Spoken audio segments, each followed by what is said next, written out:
पिछले साल अक्टूबर में कर्तव्य निभाने में एक कलीसिया गई। कलीसिया अगुआ बहन लियांग ने पहले मुझे कुछ सभाओं की अगुवाई करने को कहा।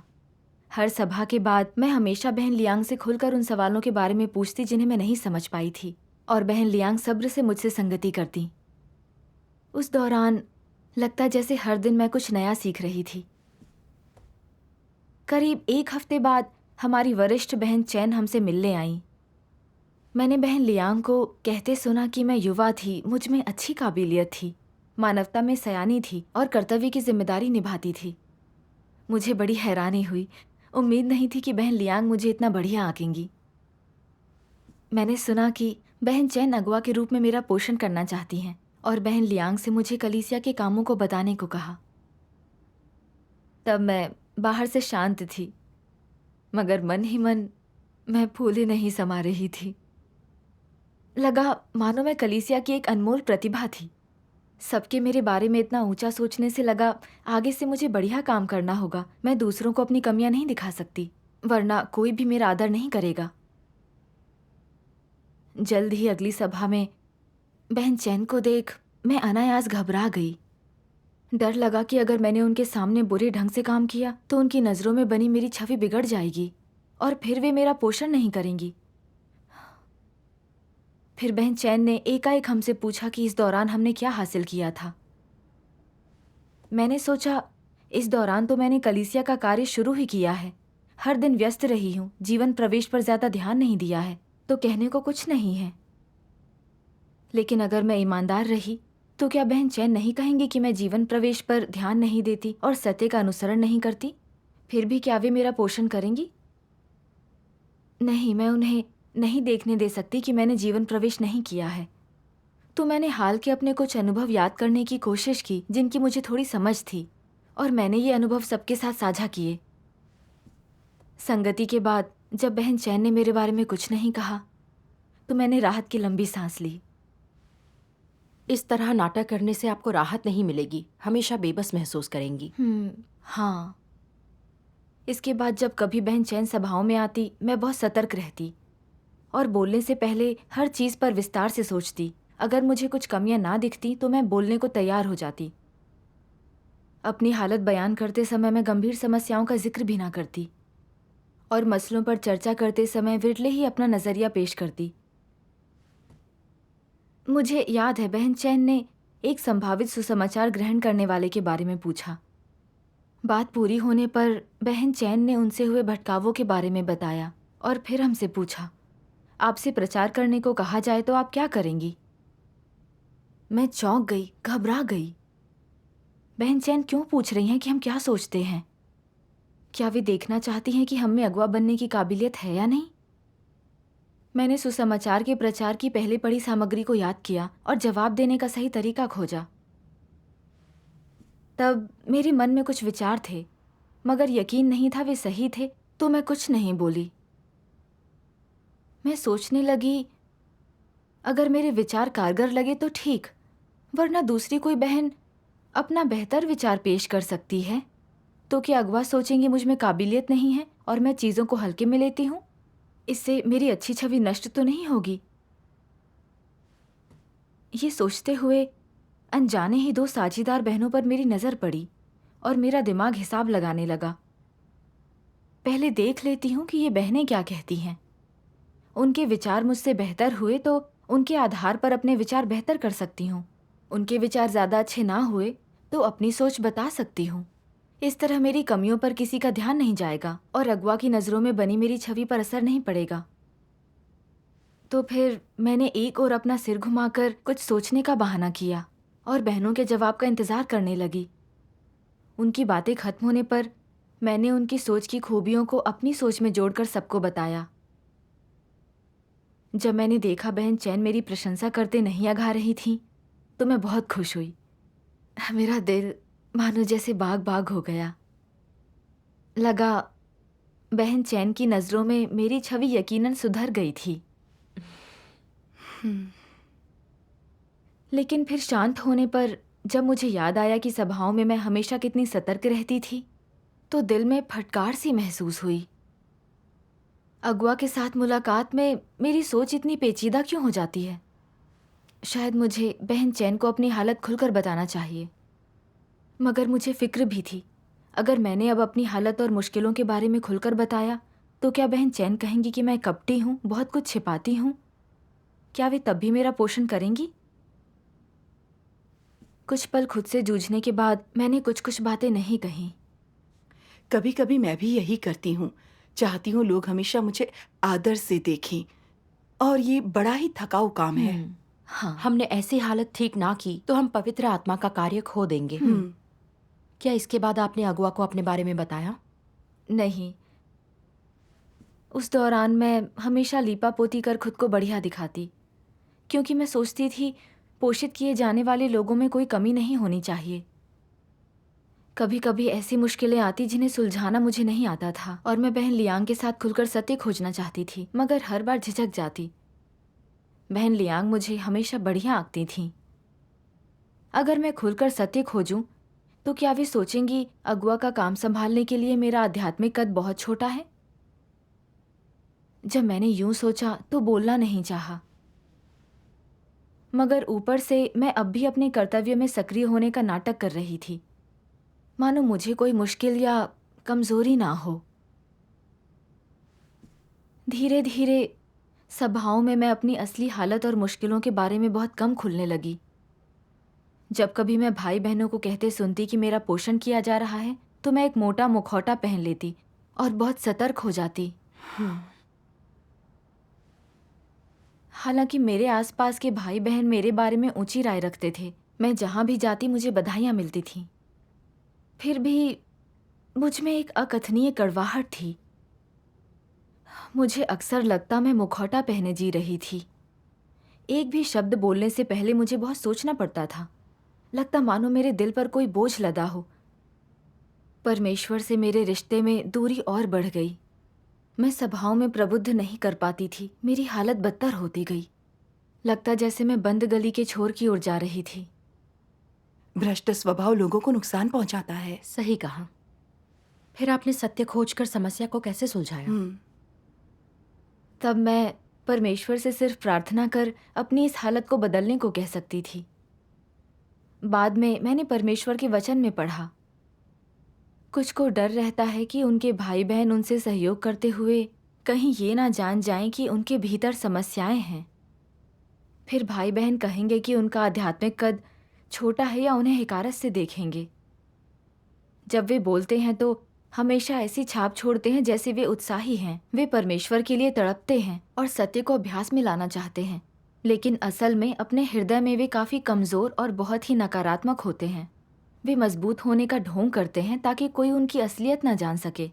ये भी कपट है।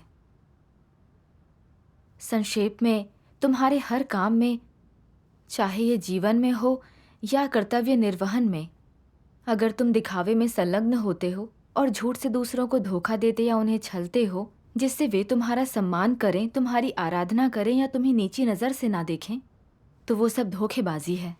आमीन। आमीन।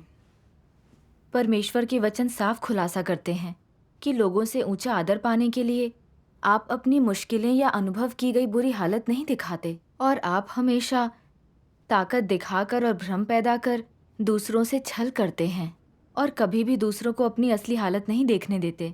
ये कपट है। बिल्कुल। मैंने अपने बर्ताव पर गौर किया तो एहसास हुआ कि मैं ऐसा ही कर रही थी। जब से मैंने सुना कि अगुआ मेरा पोषण करना चाहती हैं, तो मैं अगुआ के मन में बनी अपनी छवि की परवाह करने लगी। जब अगुआ ने मेरी हालत के बारे में पूछा और उस वक्त मेरे पास जीवन प्रवेश था ही नहीं, तो मुझे फिक्र हुई कि मेरे ऐसा कहने से अगुआ की नज़रों में बनी मेरी छवि नष्ट हो जाएगी। तो मैंने कुछ अनुभवों के बारे में सोचकर गंभीर समस्याओं पर चर्चा ही नहीं की, ताकि असली तथ्य छिपा सकूं। जब अगुआ ने सुसमाचार के प्रचार के लिए हमारे विचार जानने चाहे, तो मुझे डर लगा कि अगुआ को मेरी सच्चाई पता चल गई तो वे मेरा पोषण नहीं करेंगी। इसलिए मैंने जानबूझकर सोचने का बहाना किया और इंतज़ार किया कि साझीदार बहनों के बोलने के बाद ही अपने जवाब दूं। मैंने और गहराई से स्वांग रचा। अपनी नकारात्मक हालत के बारे में खुलकर बताने की हिम्मत नहीं की और हमेशा सकारात्मक हालत में रहने का नाटक करती रही। मैं एक झूठा जीवन जी रही थी। क्या ये पाखंडी होकर लोगों से छल करना नहीं था? इसे पहचान लेने पर मैंने परमेश्वर से प्रार्थना की, हे परमेश्वर, मैं अब अपनी इस हालत में और नहीं जीना चाहती हूँ। अपनी हालत के बारे में खुलकर बोलने और एक ईमानदार इंसान बनने में मेरी मदद करो। परमेश्वर का धन्यवाद। अगले दिन जब बहन चैन हम सबसे मिलने आई, तब मैं खुलकर अपनी हालत के बारे में बोली। फिर हम सबने मिलकर परमेश्वर के वचन का एक अंश पढ़ा।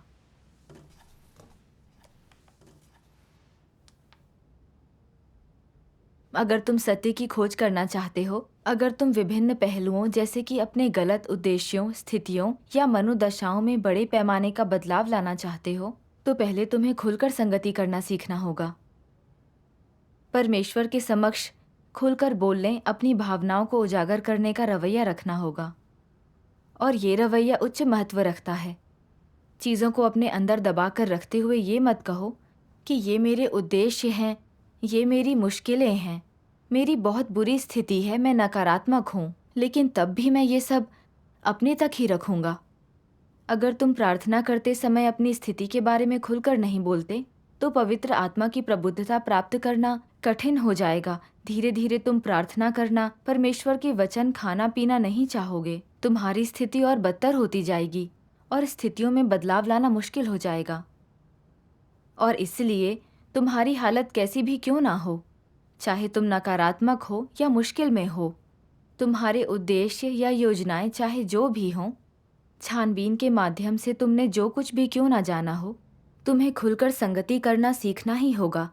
और तुम्हारे संगति करने के द्वारा पवित्र आत्मा काम करता है।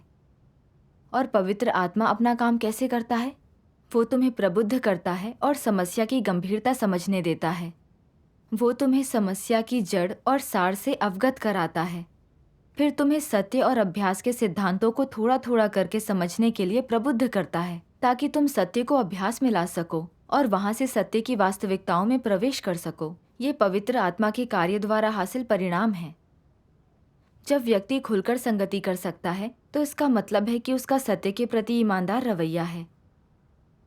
कोई व्यक्ति ईमानदार है या नहीं, और क्या वो एक ईमानदार व्यक्ति है, तो यह व्यक्ति के सत्य और परमेश्वर के प्रति उसके दृष्टिकोण से मापा जाता है। साथ ही इससे भी कि क्या वो सत्य स्वीकार कर परमेश्वर की आज्ञा मानता है। यही सबसे ज्यादा मायने रखता है। आमीन। आमीन। परमेश्वर के वचन पढ़ने के बाद ही मैं खुलकर बोलने और सत्य खोजने की अहमियत समझ सकी। ये सत्य की वास्तविकताओं का प्रवेश मार्ग है। किसी के खुलकर संगति करने का अर्थ है कि सत्य के प्रति उसका रवैया सच्चा है। ये सत्य खोजने और स्वीकारने का रवैया है। खुलकर संगति करने से ही हम पवित्र आत्मा की प्रबुद्धता पा सकते हैं। तभी हम अपने भ्रष्ट स्वभाव को पहचान कर अपनी मुश्किलें दूर कर सकते हैं। बिल्कुल। उस दौरान आत्मचिंतन कर समझ गई कि मैं भाई बहनों के सामने एक परिपूर्ण छवि बनाना चाहती थी। बोलने से पहले मुझे हमेशा 2 बार सोचना पड़ता था कि कैसे दूसरों को मुझे नीची नज़र से ना देखने दूं। इससे मेरा सोचने का तरीका बहुत जटिल हो गया। मैं अपनी खराब हालत बता नहीं पाई। ये दुखदाई और थकाऊ था और इससे मेरी हालत बद से बदतर हो गई। और ये पूरी तरह खुद का किया हुआ था। जब हम कपटी स्वभाव लेकर जीते हैं, तो हमारा रास्ता संकरा हो जाता है और दिलों में अंधेरा छाने लगता है। बिल्कुल। परमेश्वर का सार वफादारी है। परमेश्वर को ईमानदार लोग पसंद हैं। उनके मन में जो भी चल रहा हो, वो जैसी भी भ्रष्टता दिखाते हों, ईमानदार लोग अपने भाई बहनों के सामने खुलकर बोल सकते हैं। ऐसे लोग परमेश्वर की जांच स्वीकार कर सकते हैं, सत्य का अभ्यास करते हैं और ईमानदारी से जी सकते हैं। परमेश्वर की विश्वासी का यही बर्ताव होना चाहिए। बिल्कुल। इसके बाद काम की चर्चा में मैं सचेतन होकर अपना नज़रिया पेश करने लगी। जब चीज़ें ना समझ पाती तो दूसरों से पूछती। सभाओं में मैं दूसरों से अपनी असली हालत के बारे में खुलकर बता पाती। ऐसा करने से मेरे दिल का बोझ थोड़ा कम हो गया। परमेश्वर का धन्यवाद। सत्य का अभ्यास करना और ईमानदार इंसान बनना ही सही मार्ग है। बाद में मैंने परमेश्वर के वचनों का एक अंश देखा, जिससे हमेशा दूसरों से ऊंचा आदर चाहने के अपने सार को समझने में मदद मिली।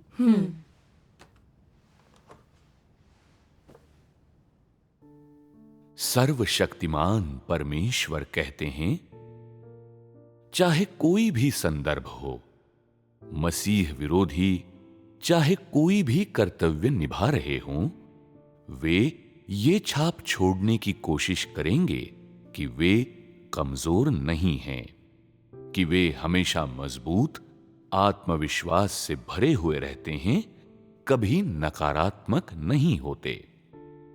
वे कभी अपना असली आध्यात्मिक कद या परमेश्वर के प्रति अपना असली रवैया प्रकट नहीं करते।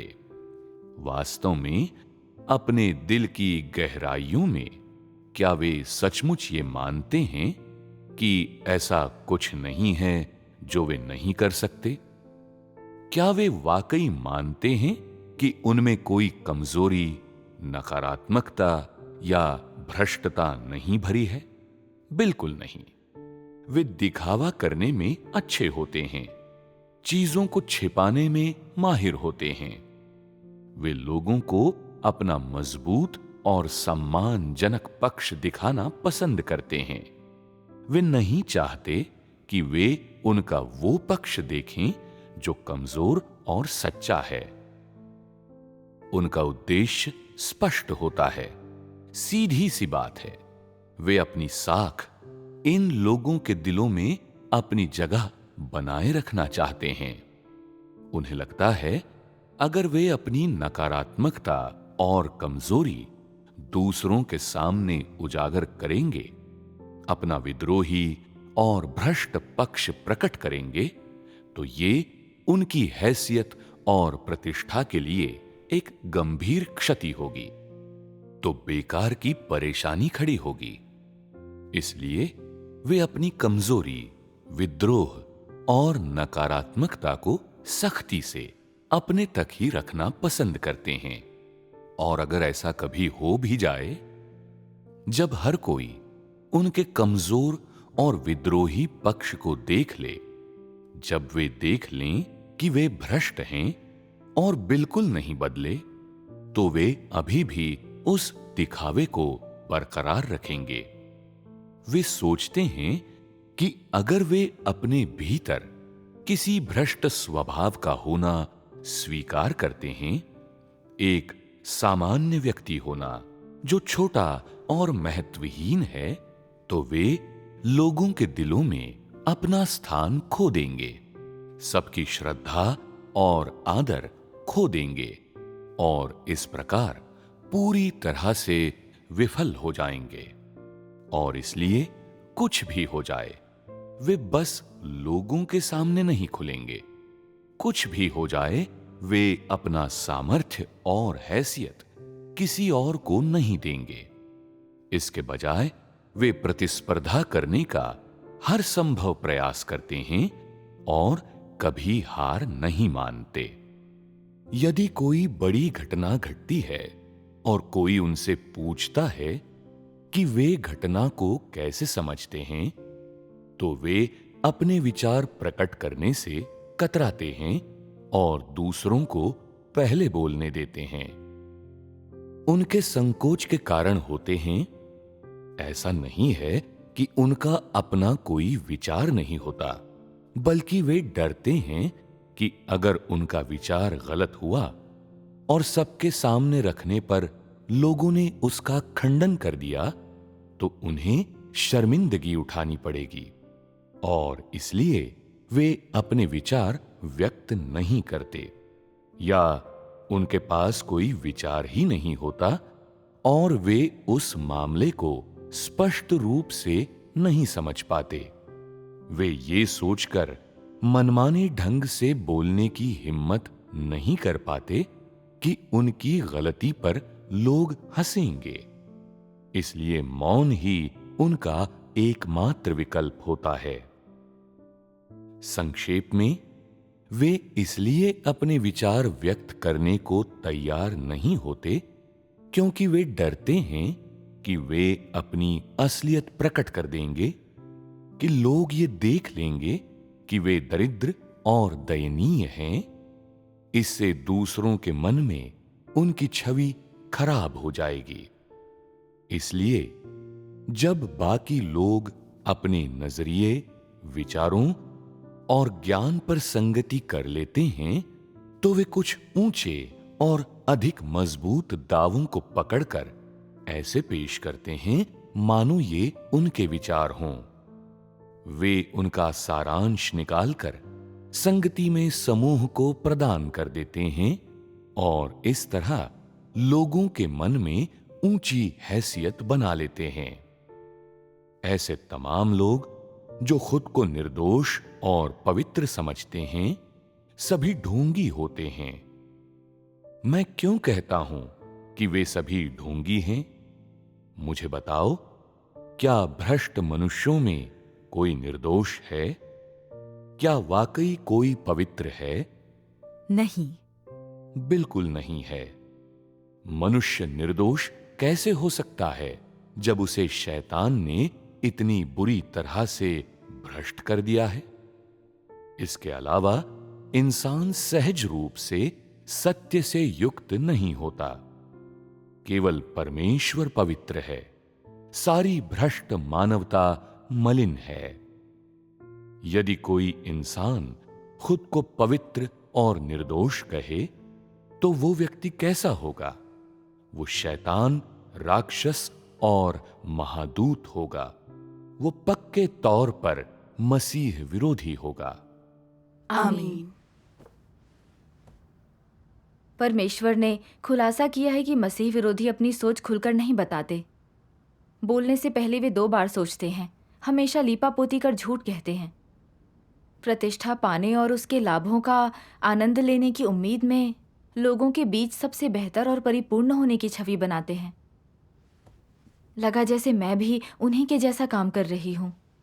जिस पल मैंने अगुआ से मेरा पोषण करने की उनकी इच्छा सुनी, मैं खुशी से फूलने लगी। लगा मेरा पोषण किया जाएगा तो मैं यकीनन औसत इंसान से बेहतर हूँ।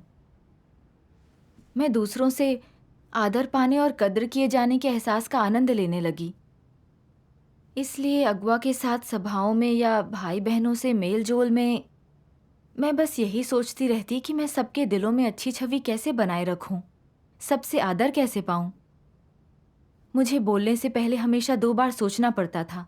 मैं कभी भी अपनी राय या अपनी कमियों को हल्के में नहीं बताती थी।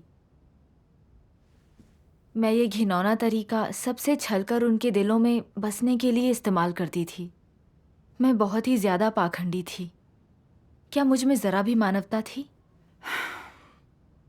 लोगों को सबसे ज़्यादा परमेश्वर का सम्मान कर उसे दिल में बसाना चाहिए, मगर मैं हमेशा खुद को परिपूर्ण दिखाकर पेश करना चाहती हूँ ताकि लोग मुझे आदर से देखें, अपने दिलों में बसा सकें।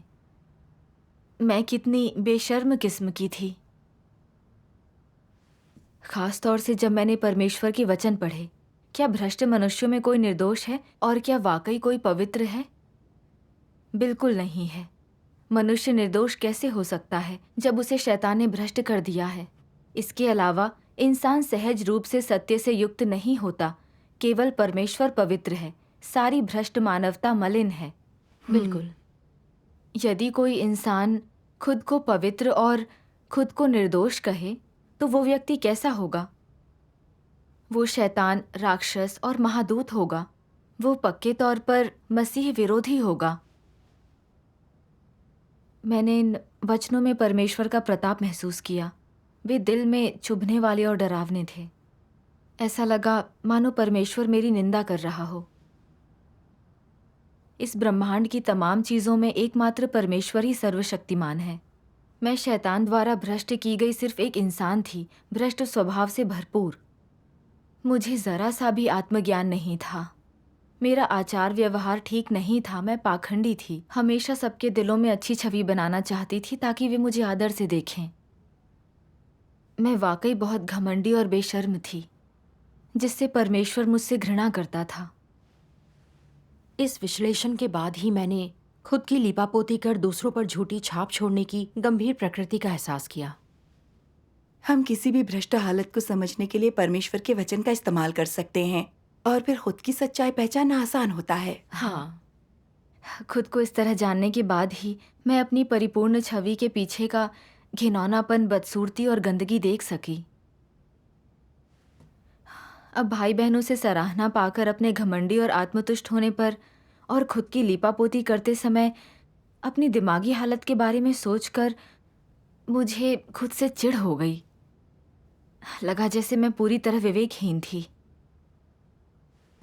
भले ही लोग मेरे बारे में ऊंचा सोचकर मुझे स्वीकार करते थे, अगर मेरा स्वभाव नहीं बदला और मैं सिर्फ शैतान की कपटी छवि लेकर जीती रही और अंत में मुझे त्याग दिया गया, तो क्या सब कुछ बेकार नहीं होगा? बिल्कुल। सही है। इसके बाद मैंने परमेश्वर के वचनों का एक और अंश देखा।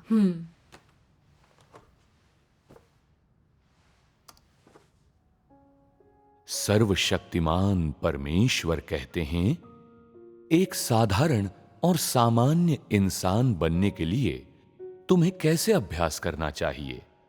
ये कैसे किया जा सकता है? पहली बात, अपनी उपाधि के फेर में मत पड़ो। मत कहो मैं अगुवा हूं, मैं टीम का मुखिया हूं, मैं निरीक्षक हूं, इस काम को मुझसे बेहतर कोई नहीं जानता, मुझसे ज्यादा इन कौशलों को कोई नहीं समझता। अपनी स्वप्रदत्त उपाधि के फेर में मत पड़ो। जैसे ही तुम ऐसा करते हो, वो तुम्हारे हाथ पैर बांध देगी और तुम जो कहते और करते हो वो प्रभावित होगा। तुम्हारी सामान्य सोच और निर्णय भी प्रभावित होंगे। तुम्हें इस हैसियत की बेड़ियों से खुद को आजाद करना होगा। पहले खुद को इस आधिकारिक पद से नीचे ले आओ जो तुम्हें लगता है कि तुम्हारे पास है, और एक आम इंसान की जगह खड़े हो जाओ। अगर तुम ऐसा करते हो तो तुम्हारा रवैया सामान्य हो जाएगा। तुम्हें यह भी स्वीकार करना और कहना चाहिए, मुझे नहीं पता कि यह कैसे करना है और मुझे वो भी समझ नहीं आया। मुझे कुछ शोध और अध्ययन करना होगा, या मैंने कभी इसका अनुभव नहीं किया है, इसलिए मुझे नहीं पता कि क्या करना है। जब तुम वास्तव में जो सोचते हो उसे कहने और ईमानदारी से बोलने में सक्षम होते हो, तो तुम सामान्य समझ से युक्त हो जाओगे। दूसरों को तुम्हारा वास्तविक स्वरूप पता चल जाएगा और इस प्रकार वे तुम्हारे बारे में एक सामान्य दृष्टिकोण रखेंगे और तुम्हें कोई दिखावा नहीं करना पड़ेगा, न ही तुम पर कोई बड़ा दबाव होगा। इसलिए तुम लोगों के साथ सामान्य रूप से संवाद कर पाओगे। इस तरह जीना निर्बाध और आसान है। जिसे भी जीवन थका देने वाला लगता है, उसने उसे ऐसा खुद बनाया है। ढोंग या दिखावा मत करो। पहले वो खुलकर बताओ जो तुम अपने दिल में सोच रहे हो। अपने सच्चे विचारों के बारे में खुलकर बात करो ताकि हर कोई उन्हें जान और उन्हें समझ ले। नतीजतन तुम्हारी चिंताएं और तुम्हारे और दूसरों के बीच की बाधाएं और संदेह समाप्त हो जाएंगे। तुम किसी और चीज से भी बाधित हो। तुम हमेशा खुद को टीम का मुखिया, अगुआ, कार्यकर्ता या किसी पदवी और हैसियत वाला इंसान मानते हो। अगर तुम कहते हो कि तुम कोई चीज नहीं समझते या कोई काम नहीं कर सकते, तो क्या तुम खुद को बदनाम नहीं कर रहे? जब तुम अपने दिल की ये बेड़ियां हटा देते हो, जब तुम खुद को एक अगुआ या कार्यकर्ता के रूप में सोचना बंद कर देते हो, और जब तुम ये सोचना बंद कर देते हो कि तुम अन्य लोगों से बेहतर हो और महसूस करते हो कि तुम एक आम इंसान हो जो अन्य सभी के समान है, कि कुछ क्षेत्र ऐसे हैं जिनमें तुम दूसरों से कमतर हो, जब तुम इस रवैये के साथ सत्य और काम से संबंधित मामलों में संगति करते हो, तो प्रभाव अलग होता है और अनुभूति भी अलग होती है। अगर तुम्हारे दिल में हमेशा शंकाएं रहती हैं, अगर तुम हमेशा तनावग्रस्त और बाधित महसूस करते हो, और अगर तुम इन चीजों से छुटकारा पाना चाहते हो लेकिन नहीं पा सकते, तो तुम परमेश्वर से गंभीरता से प्रार्थना करके, आत्मचिंतन करके, अपनी कमियां देखकर, सत्य की दिशा में प्रयास करके और सत्य को अमल में लाकर ऐसा करने में सफल हो सकते हो। आमीन। परमेश्वर उन्हें नहीं बचाता जो परिपूर्ण और सबसे ऊपर होते हैं, बल्कि उन्हें बचाता है जो शैतान द्वारा भ्रष्ट होकर भी सत्य स्वीकारते हैं। बिल्कुल। मैं हमेशा सोचती थी कि मेरा पोषण किया जाएगा तो यकीनन मैं सबसे अच्छी और सबसे परिपूर्ण हूँ। अब मैं जानती हूँ ये नज़रिया गलत है। परमेश्वर का घर परिपूर्ण अति मानवों और महान लोगों का पोषण नहीं करता। ये कमियों और भ्रष्टताओं वाले साधारण लोगों का पोषण करता है। विकसित किया जाना अभ्यास का मौका दिए जाने से बढ़कर कुछ नहीं है। इसका ये मतलब नहीं है कि लोगों में कमियां नहीं हैं या वे साधारण लोगों से बेहतर हैं। दरअसल मैं जो भी कर्तव्य निभाऊं, मेरा पोषण किया जाए या नहीं, मैं भ्रष्टता और कमियों वाली साधारण इंसान हूं और कुछ चीज़ें मुझसे परे हैं। बिल्कुल। मुझे अपनी खूबियों और कमजोरियों से सही ढंग से पेश आना चाहिए। ऊंचे पद से नीचे उतरना सीखना चाहिए। खुद को जांचने के लिए परमेश्वर के सामने आना चाहिए। साथ ही दूसरों के सामने उजागर हुई चीज़ों और अपनी सोच के बारे में खुलकर बोलना चाहिए, ताकि सब लोग मेरी भ्रष्टता और कमियां देख सकें। सिर्फ यही उचित है। हाँ। पहले मैं हमेशा अपनी कमियों और कमजोरियों को छुपाती थी और डरती थी कि लोग मुझे नीची नज़र से देखेंगे। दरअसल मैं खुद को ही नुकसान पहुंचा रही थी। इससे मैं ना सिर्फ परमेश्वर से सामान्य रिश्ता नहीं रख पाई, बल्कि जब लोग कर्तव्य में मेरी कमियां नहीं देख पाए तो वे मेरी मदद नहीं कर पाए। इसका अर्थ था कि मैं कर्तव्य निभाकर भी तरक्की नहीं कर पाती। सही कहा। परमेश्वर साफ तौर पर हमारी कमियां और मुश्किलें देखता है, और समय के साथ भाई बहन भी इसे देखते हैं। तो इस तरह खुद की लिपापोती कर स्वांग रचाना खुद से छल करना है। बिल्कुल। ये बड़ी नासमझी है। ये जान लेने के बाद मैं परमेश्वर की अपेक्षा अनुसार ईमानदारी से पानी के ग्लास की तरह साफ रहने, दिल की बात ज़बां पर ला सकने और अब खुद को ना छिपाने की कोशिश करना चाहती थी। परमेश्वर के सामने मैंने शपथ ली, हे परमेश्वर, अब जाकर मैं अपनी असली बदसूरती देख पाई हूँ। मैं एक साधारण इंसान बनकर सबको अपना असली चेहरा दिखाना चाहती हूँ। फिर कलीसिया ने मेरे लिए एक दूसरी कलीसिया में कर्तव्य निभाने की व्यवस्था की। मैंने उन तमाम पलों के बारे में सोचा जब मैंने खुद को छिपाया था, जब मैं लोगों के साथ मिली जुली। तब मुझे ये सोचकर बेहद दुख और पछतावा हुआ। मैंने भाई बहनों के साथ बहुत छल किया। जाने से पहले मुझे उन्हें खुलकर सब बताना होगा और अपना असली चेहरा दिखाना होगा। क्या बात है। हाँ। हमारी सभा में मैंने इस दौरान अपनी हालत और अपने सीखे हुए सबक के बारे में बताया और हर चीज़ के बारे में उनसे खुलकर बातें की, बढ़िया। जिससे बातें अंदर दबाए रखने की मेरी आदत गायब हो गई और फिर इसकी जगह गहरी राहत ने ले ली। परमेश्वर का धन्यवाद। परमेश्वर का धन्यवाद। मुझे ये देख हैरानी हुई कि भाई बहनों ने मुझे नीची नज़र से देखने के बजाय मेरा हौसला बढ़ाया। मैं भावुक हो गई, आंखों से आंसू बह निकले। उस दिन जब मैं घर जा रही थी, तब जाड़े की धूप मेरे शरीर को खास गर्मी देती सी लगी। मैंने दिल से परमेश्वर का धन्यवाद किया। इसके बाद अपने नए काम में मैंने अब अपनी तथाकथित अच्छी छवि पर ध्यान नहीं लगाया। जब भी मेरी हालत अच्छी नहीं होती, तब मैं दूसरों के साथ खुलकर सत्य की खोज करती। सभाओं के दौरान मैं जितना समझती उतना ही बोलती थी। समझ ना आने पर भाई बहनों से मदद मांगती थी।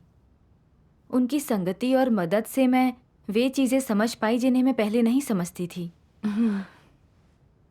कुछ समय तक मैंने ऐसा करके देखा।